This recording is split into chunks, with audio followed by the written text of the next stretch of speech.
네, 워낙 복잡한 사건이고 대선 전국에서 파급력도 크기 때문에 검찰 수사는 엄정하고 철저해야 합니다. 과연 그렇게 보이는지 법조팀의 이지혜 기자와 따져보겠습니다. 자, 부실 수사라는 비판이 거셉니다. 그 이유가 한두 개가 아닌 걸로 보이는데요. 네, 먼저 정영학 녹취록 믿을만 한가부터 보겠습니다. 검찰은 정영학 회계사가 제출한 녹취록을 토대로 수사를 해왔습니다. 이걸 근거로 유 전 본부장과 김 씨 영장도 청구했습니다.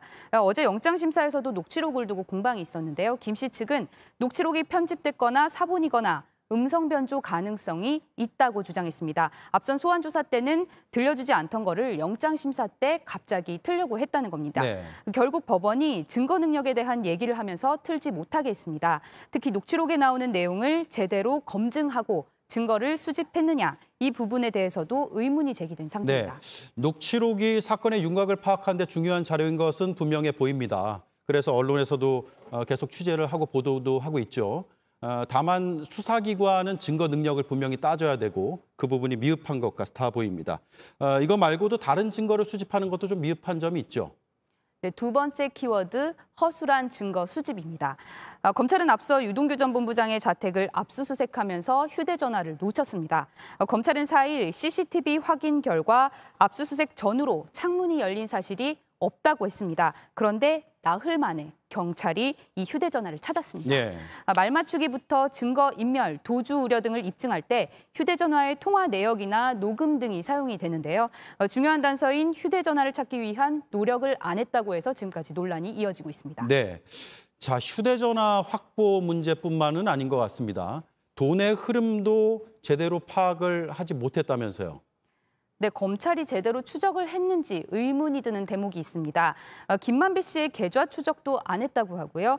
특히 유 전 본부장 영장에 담긴 5억 원, 김 씨가 준 뇌물이라는 건데 이 돈에 대해서 유 전 본부장 구속영장에는 현금 1억 원과 수표 4억 원이라고 했다가 네. 영장 심사 때는 현금 5억 원이라고 말을 바꿨습니다. 뇌물 사건에서는 돈을 쫓는 게 가장 중요한데 뭔가 허술한 느낌이 드는 대목입니다. 계좌 추적은 수사의 기본 아닌가요? 네, 저희도 그렇게 생각하고 있습니다. 증거도 또 돈의 흐름도 미흡한 걸로 보이는데 그 밖의 조사는 어땠습니까? 세 번째 키워드, 사람에 대한 조사입니다. 등장인물들에 대한 조사가 충분하지 않았습니다. 돈을 줬다는 김 씨에 대한 조사는 한 차례뿐이었고요. 이번 영장에 담긴 그 곽상도 의원과 관련해서 곽 의원이나 그 아들에 대한 조사도 아직 이뤄지지 않았습니다. 네. 또 돈을 추적하다 나온 남욱 변호사는 아직 미국에 있고요. 결과적으로 녹취록을 제공한 정영학 회계사 외에는 주요 인물에 대한 조사도 충분하지 않았던 셈입니다. 네, 결국은 김만배 씨에 대한 구속영장 청구가 충분한 조사가 이뤄지지 않은 상황에서 좀 성급하게 된 거 아니냐, 이런 지적을 피하기는 어려워 보이는데요. 네, 그동안 피의자의 구속을 결과물처럼 생각하던 그 검찰 수사의 관행이 바뀌지 않아서 이런 상황까지 온 게 아니냐, 이런 지적이 나오는 이유입니다. 특히 문재인 대통령이 대장동 개발 특혜 의혹에 대한 그 수사를 철저히 하라는 메시지가 나오자마자 바로 영장이 청구가 되지 않았습니까? 그렇죠. 그런 부분에 대한 비판도 검찰 안팎에서 나오고 있습니다. 네, 법조팀의 이지혜 기자였습니다. 수고했습니다.